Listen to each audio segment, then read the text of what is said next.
Long ago, they say, when the sky was not so high, the passing sun let fall some emerald jewels into the dark blue sea. A chain of islands that we have called the 8th continent. The little world of Caribbean sunshine and year-long...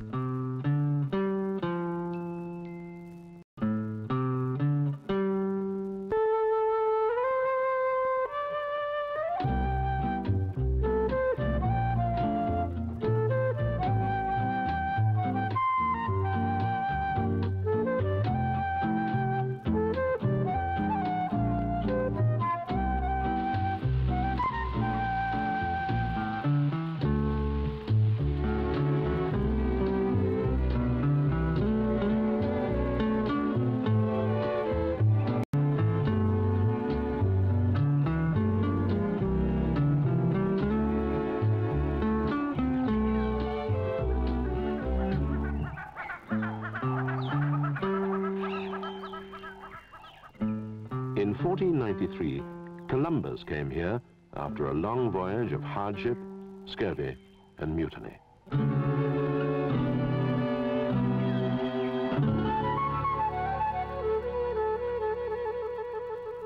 Now, the journey to the islands is quicker and a good deal easier.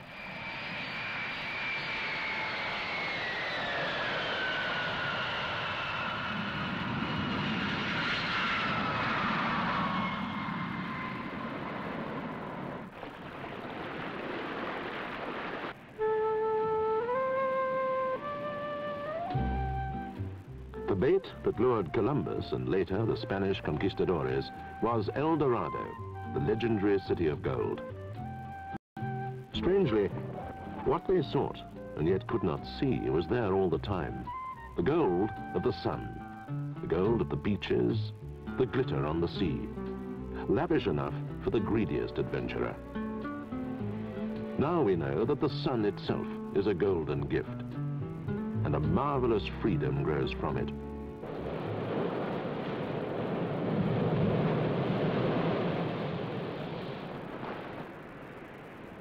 The first tribes that lived here have left us two gentle memories and little else: the hammock and tobacco. Symbols of leisure and pleasure that still dictate the slow tempo of the life of these islands.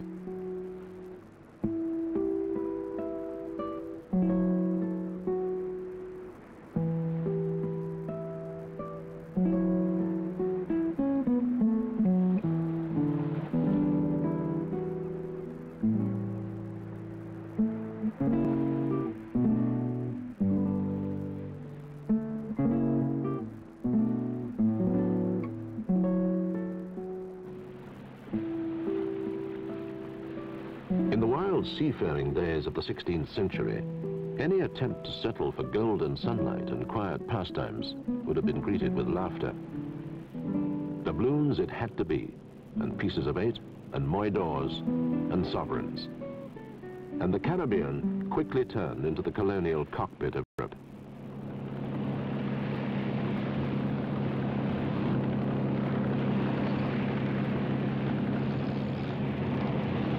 When 3 centuries of luck, judgment, and good old-fashioned ferocity had run their course, each island was neatly parceled out in such a way that America still has half of Europe on its doorstep.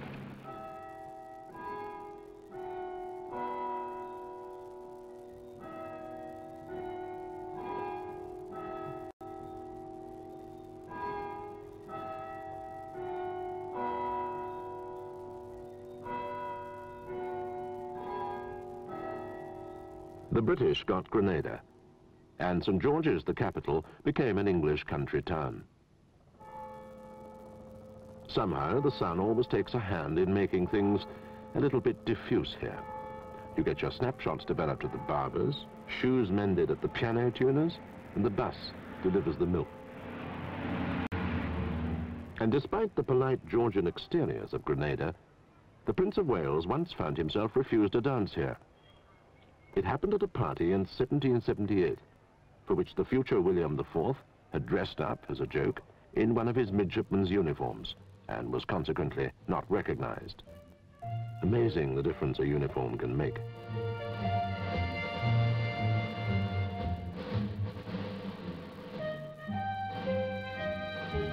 Somehow, seeing policemen in traditional 19th century British uniforms makes it all feel like a well-arranged and friendly place.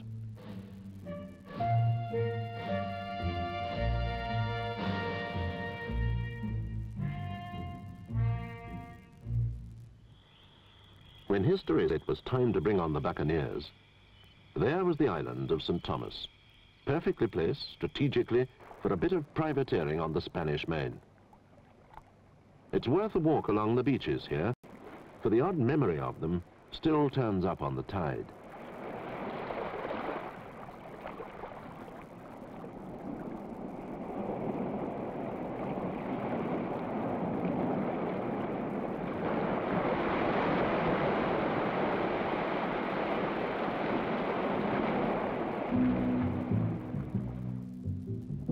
The so-called gentlemen, urged on by monarchs with a weakness for profitable plunder, used the deep-water harbour of Charlotte as their home port. Sir Francis Drake and his rather less respectable successors, Captain Kidd and Blackbeard, found this a safe anchorage and a good place for selling booty.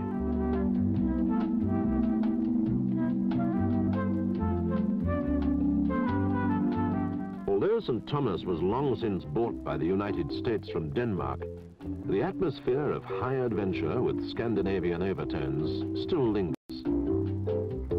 But now the chief occupation for visitors is finding a bargain. For this is a free port and the shopper's dream come true.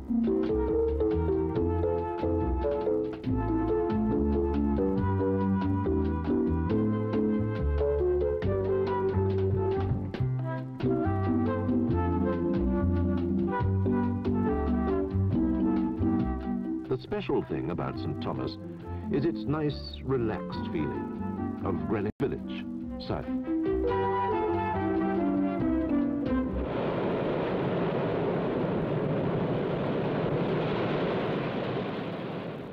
To defend his island possession of Puerto Rico, the Spanish king built the fortress of El Morro, little realizing that in doing so, he would, above all, be preserving a Spanish way of life in the Caribbean. Building the fortress was so expensive that he thought it must be of tremendous height, and he is reported to have peered anxiously from the balconies of his palace in Spain, hoping to see it rise above the distant horizon. The old streets and squares of San Juan are very Spanish. It isn't just the siesta and the mañana in the air that make you feel this. Somehow, there always seems to be time for enjoying things that are nothing to do with housework nor with earning money.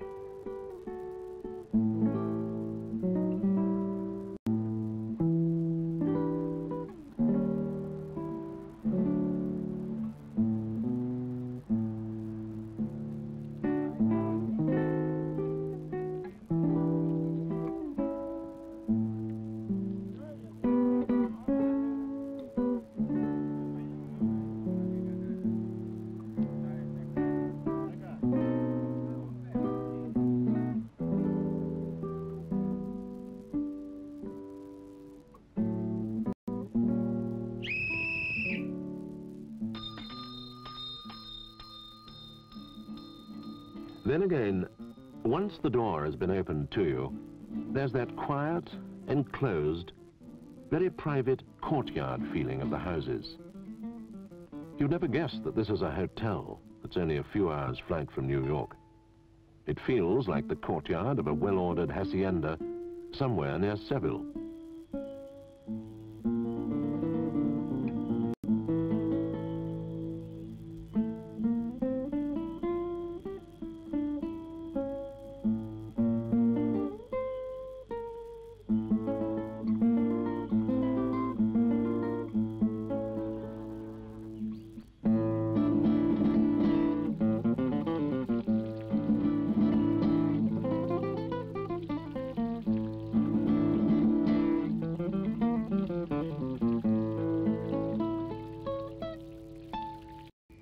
The Frenchness of Martinique has a different quality. And you especially notice it if you begin in Saint-Pierre, underneath Montpellier. It was once the little Paris of the Caribbean. But in May 1902, it became the Pompeii of the islands, and the whole side of the mountain blew out, leaving a lone survivor badly burned in his prison cell. Nothing else was left but scattered fragments of elegance.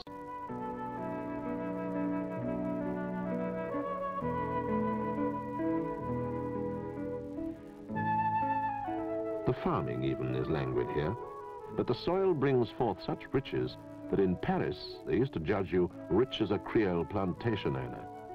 And if you look, even in an apparently humble farm cottage, you can still stumble upon an exotic memory. The romantic Creole wife of Napoleon was born and brought up here, the Empress Josephine, Pearl of the Antilles.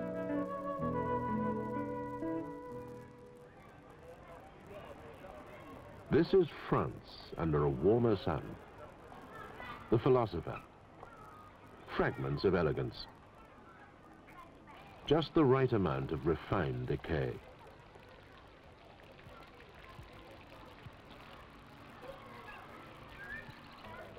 The French way of life. Mass on Sunday morning, carnival on Sunday afternoon. And don't forget, it was here that the Beguine began.